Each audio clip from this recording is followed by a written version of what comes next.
Hey everybody, Captain B-Nard here with your BHDL2 Week 6 recap and Week 7 preview. So, we're just going to go ahead and get right into it.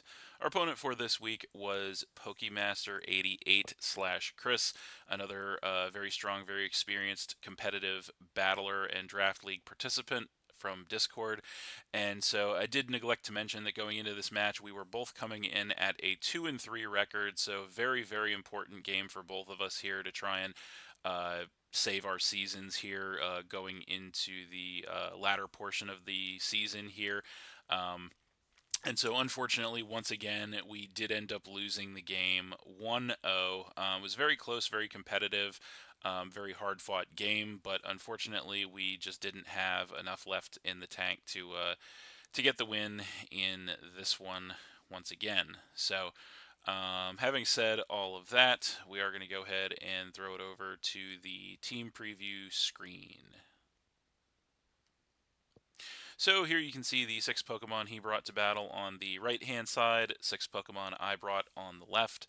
And so you can see he brought the Espeon, Ludicolo, Meowscarada, Sableye, Galarian Weezing, and of course the Iron Treads. So there actually were a few surprises here on this squad for me. The biggest surprise, honestly, was that he didn't bring his Rain Core. So he has kind of a mini Rain Core on the team with the Ludicolo, the Politoed, and most importantly, the Walking Wake. So I was actually quite surprised not to see the Walking Wake. A little bit surprised to a lesser extent to not see the Politoed because I was expecting that pseudo Rain Core to come along to try and counteract my Palafin. Perhaps over predicting a little bit on my side, but yeah, I was expecting that. Um, I was also a little surprised that he did bring the Sableye. That was a bit of a surprise, but yeah, other than that, everything was kind of as expected. So, looking at my team for the week here, we decided to bring the Hariyama, Gudra, Poltegeist, Grimmsnarl, Kilowattrel, and of course the Ogerpon Hearthflame form. So, obviously, conspicuous by its absence this week on my team is going to be the Palafin. So, I decided not to bring the Palafin this week because I thought it had a pretty poor matchup against my opponent's team. Specifically because of the aforementioned Rain Core, which he didn't end up bringing, aside from the Ludicolo, he obviously did bring. But in addition to that, also the Meowscarada is a pretty solid counter to the Palafin as well. So, yeah, I just really didn't think Palafin had a good matchup this week, and I wanted to try to bring some stuff that I thought had a better matchup. So that's kind of how that turned out. Um, but yeah, other than that, no real surprises here on my side, I would say. And so, having said that, we're going to go ahead and throw it over to the weekly pros and cons. So, here you can see our weekly pros and cons. Only one pro once again, and 3 cons here. So, we'll go over those. The only pro of the week I could think to put up here is this was a good game, as I had mentioned in the intro. This was probably the best game we've had all season, if not one of the best. Definitely the closest game that we've had all season. So it was extremely hard fought, like I said. It was a pretty even game, so there were good plays and bad plays on both sides. There were, some hacks on both sides as well. And so, yeah, everything was pretty even all in all, and it was pretty solid. And like I said, an all-around good match, highly competitive. So yeah, I don't really have anything bad to say about that. Um, but now moving into the cons here, of course, the big con of the week is going to be that we lost the game 1-0, obviously very close, but still a loss is a loss, and a loss will not do us any favors trying to make the playoffs here in the BHDL2. Um, and the last two cons kind of are more big picture cons because I don't really have anything too much bad to say about this game specifically. As I said, it was a really solid game top to bottom. Um, I guess I could have played a little better there. I could have made some more bold predictions that might have swung the game in my favor, um, if I had to say anything about that. But I also made some good plays that kind of evened it out.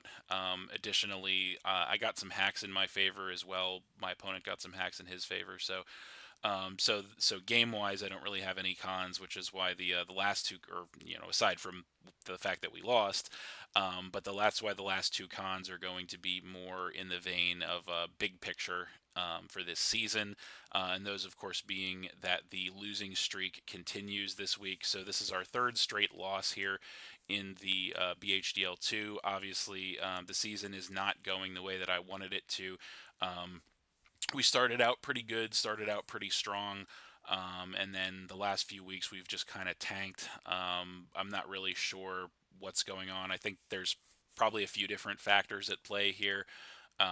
So I think it's a combination of um, maybe just not playing well. That and now that wasn't the case in this game, I don't think. But the prior couple games, I think we were just off our game. We didn't play very well. Additionally, some of the matchups weren't the best for us. Um, but I also think there's a little bit of burnout on my side here at this point, since we had season one and season two of the BHDL so close to each other. I think we're burning out just a little bit here on draft league games.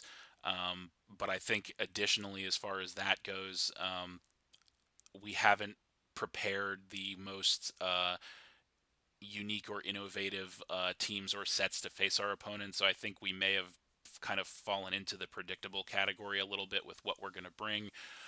Again, that wasn't really the case in the last game here. I definitely tried to change it up a little more. Um, and we got a lot closer to winning this last game than we had our previous games. But still, obviously, didn't get the job done. So yeah, I think all that stuff is just kind of building here in the losing streak that we have this season, and that kind of feeds us to the last con of the week, which is as of now we are all but eliminated from making the playoffs here in the BHDL2, which is quite disappointing. Obviously, now we are not mathematically eliminated yet from making the playoffs. However, we are on the razor's edge at this point. Um, Even if we win our last two games, we're going to have to win relatively big and hope for some luck on our side. We're going to have to hope for some games to go, um, or some other games, I should say, to go our way in order to try and get into the playoffs here this season. So, like I said, it's not looking good for the Philadelphia Pidgeys here, as I guess I haven't mentioned in this video, but you guys will probably know we are at this point sitting at a 2-4 record here, so pretty abysmal record.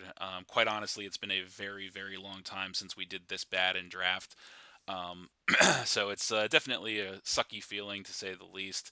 But like I said, there's a lot of factors going into that, unfortunately. But we're going to have to try and buckle down and do something here because, like I said, 2 weeks left in the season.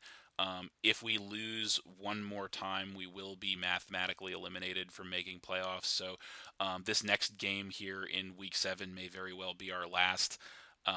So yeah, it's not looking great for us, but all we can do is try to buckle down and try to right the ship here with a win next week, and just do our best to make that happen. So having said that, we're going to look at the week 7 game here, and that is going to be against Brandon P. So here's a snapshot of his team this season. As you can see, he has a couple of high point value threats here, specifically the Urshifu Rapid Strike and the Cinderace. Obviously, premier high point value threats there, very offensive Pokemon. He's also got the Noivern, which is a very fast offensive Pokemon as well.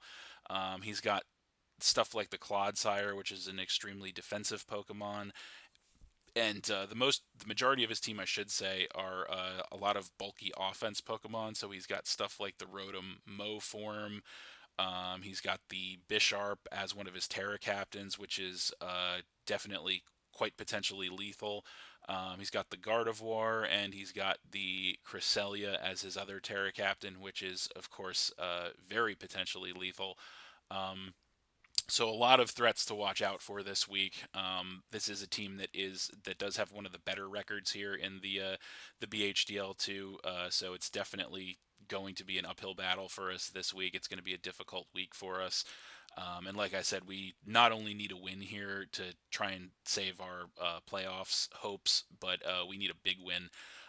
So odds may not be in our favor here, but like I said, we're going to do our best to try and make it happen, and we'll just see what happens. But yeah, that's pretty much it for this one. Thanks for watching again, everybody. Hope you all enjoyed. Please hit that like button, leave a comment, and/or subscribe if you did enjoy, and stay tuned for more new videos in the future. So that's it, and we'll see you next time.